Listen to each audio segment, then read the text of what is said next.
कहते हैं सुनार की ठुक ठुक और लोहार की धम, कुछ ऐसा ही हुआ है। अब भारत ने एक बड़ा मास्टर स्ट्रोक चल दिया है और बहुत रफ्तार में चल दिया है। वहीं अमेरिका के अंदर एक बड़ी हलचल भी मची हुई है। जेपी मॉर्गन जैसे कंपनियों ने अब सवाल करना शुरू कर दिया है और डोनाल्ड ट्रंप के लिए खुद से ही अपने ही पैरों में कुल्हाड़ी मारने जैसी बात हो गई है। अमेरिका में जो चीजें हुई है उसको भारत ने एकदम से, कहते हैं ना, खेल बदलना और अपने प्रति फायदे में ले आना, ऐसा ही कुछ कर दिया है। जियोपॉलिटिक्स में बहुत कुछ चल रहा है, हमेशा की तरह जानने को मिलेगा बहुत कुछ। आइए जानते हैं इन खबरों को विस्तार से। कुछ दिन पहले पीएम मोदी ने एक भाषण दिया था, आपको याद न हो तो उस भाषण का थोड़ा सा अंश सुनिए।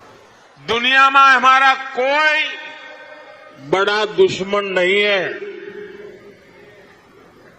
सच्चे अर्थ में अगर हमारा कोई दुश्मन है तो वो है दूसरे देशों पर हमारी निर्भरता। यही हमारा सबसे बड़ा दुश्मन है। यहाँ पर पीएम मोदी ने कहा था कि हमारा सबसे बड़ा दुश्मन अगर कोई है तो वो ये है कि हम किसी और देश पर निर्भर हैं। और तब लोगों को ना बातें हल्की लगी थी, क्योंकि अभी अगर आप देखें तो सबसे बड़ी चीज है डिजिटल तौर पर हम पूरी तरीके से निर्भर हैं अमेरिका के ऊपर और अमेरिकी कंपनियों के ऊपर, ये भी साफ साफ दिखता है। पर इसको लेकर भारत कोई एक्शन ले लेगा ये किसी ने सोचा नहीं था। अभी जिस तरीके से H1B वीजा के लिए फीस बढ़ा दी गई, वैसे कमाल की बात है, बहुत लोग सवाल भी कर रहे हैं। अभी डोनाल्ड ट्रंप ने ना एक पोस्ट किया था, इस स्क्रीन पर देख रहे हैं इस पोस्ट को, जिसमें यूएस की फिजिक्स टीम ने गोल्ड मेडल जीता 2025 के इंटरनेशनल फिजिक्स ओलंपियाड में। और बहुत खुश हो गए डोनाल्ड ट्रंप। खुश होकर उन्होंने इस तस्वीर को पोस्ट की। अब इसमें कौन कौन शख्स हैं जरा नाम सुनिएगा और समझने की कोशिश कीजिएगा। अगस्त्य गोयल, एलन ली,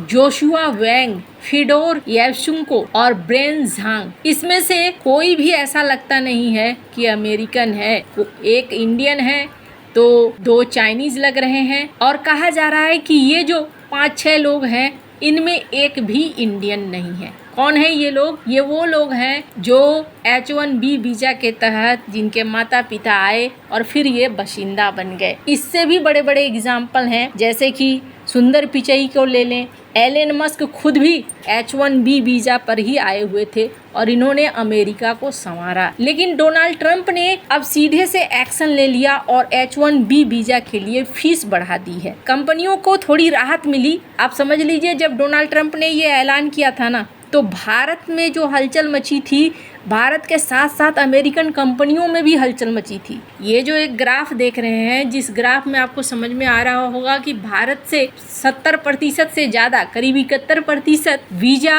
H1B का भारत को मिलता है, 17.3% किसी और को मिलता है, 11.7% चाइना को मिलता है। 71% एक बहुत बड़ा नंबर है। अब अमेरिकन कंपनियां अगर भारतीयों को हायर करती है तो उन्हें जरूर कुछ ना कुछ फायदा होता है, तभी तो इतने बड़े नंबर्स में दिए जा रहे हैं भारतीयों को वीजा। इन कंपनियों में भी हड़कंप मचना शुरू हो गया। कहा जाता है कि लुटनिक के बयान के बाद खुद कंपनियों ने दबाव बनाना शुरू कर दिया और उस दबाव में ये देखने को मिलने लगा कि अमेरिका ने फिलहाल कोशिश करी कि किसी तरीके से समेटे, तो इन्होंने कह दिया अच्छा ये नए लोगों के लिए होगा, वन टाइम होगा, ये बार बार नहीं होगा। अभी के लिए इन्होंने ये कह दिया, लेकिन ये भी इनको कम करना पड़ेगा। क्यों कम करना पड़ेगा? अब ऐसा मैं इसलिए कह रही हूँ, स्क्रीन पर एक आर्टिकल देखिए। जेपी मॉर्गन यहाँ पर कई बातों को साफ कर रहे हैं और इन्होंने एक बड़ी बात कही है। क्या करने जा रहे हैं जेपी मॉर्गन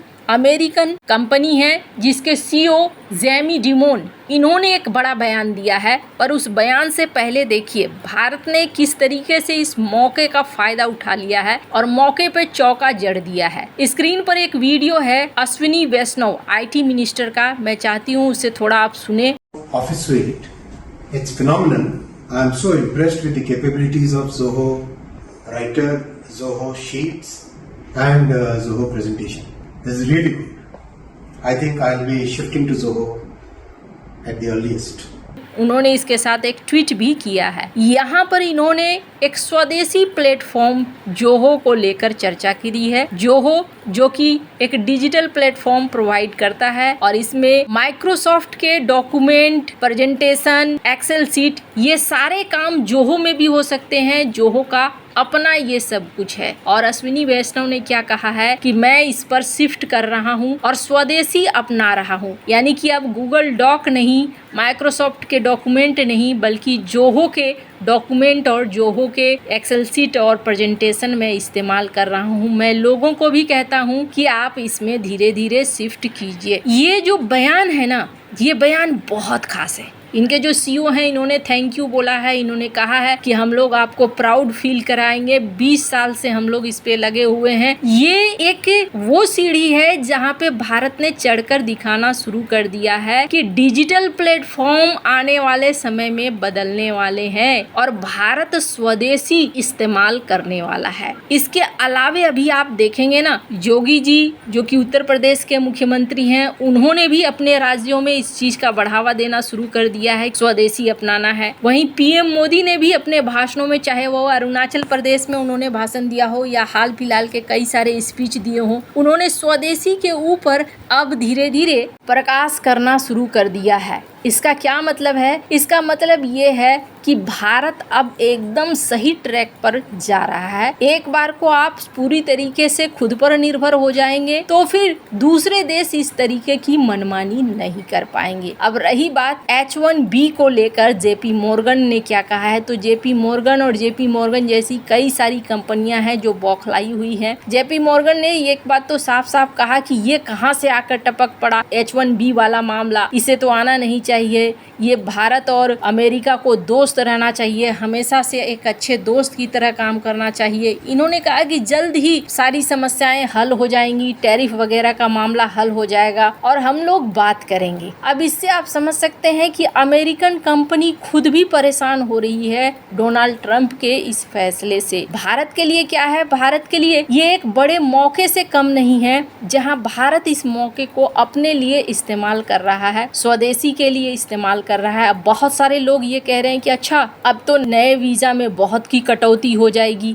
ये बात भी सच है, लेकिन एक वर्ग ऐसा भी है जिसे फायदा हो रहा है। किसे फायदा हो रहा है? बहुत सारे ऐसे लोग थे जो H1B वीजा के तहत थे, लेकिन वो नौकरी से निकाले जा चुके थे या नौकरी छूट चुकी थी। तो ऐसे बहुत सारे वीजा धारक हैं जो अब अभी भी अमेरिका में हैं। अब वो नई जॉब ढूंढ रहे हैं और माना जा रहा है कि कंपनियां जब तक ये मामला हल नहीं हो जाती हैं, तब तक जो भी पुराने वीजा धारक हैं उनको चाहेंगी कि हायर करूं। यानी फिलहाल एक छोटे से वर्ग को ही सही, लेकिन यहाँ फायदा हो रहा है। और जहाँ तक बात रही इस फीस की, तो इसको लेकर माना जा रहा है कि बहुत लंबा समय नहीं चलने वाला है। भारत के ऊपर व्यापार के लिए दबाव बनाने के लिए ये सब कुछ रचा गया है और जैसे ही व्यापार की समझौते हो जाते हैं वैसे ही ये मामला भी हल हो जाएगा और फिर यहाँ पर फीस भी घटाई जाएगी, क्योंकि इससे भारत को लॉस कम, अमेरिका को लॉस ज्यादा है। अमेरिका को न तो अच्छे टैलेंट मिल पाएंगे और न ही प्रॉफिट बना पाएंगी इनकी कंपनियां। वैसे आपको क्या लगता है, भारत ने GST कम करके और स्वदेशी वाला मास्टर स्ट्रोक चल के क्या सही किया है या नहीं? कमेंट कर अपनी राय जरूर बताएं। जल्द मिलते हैं अगली वीडियो में नई खबर के साथ।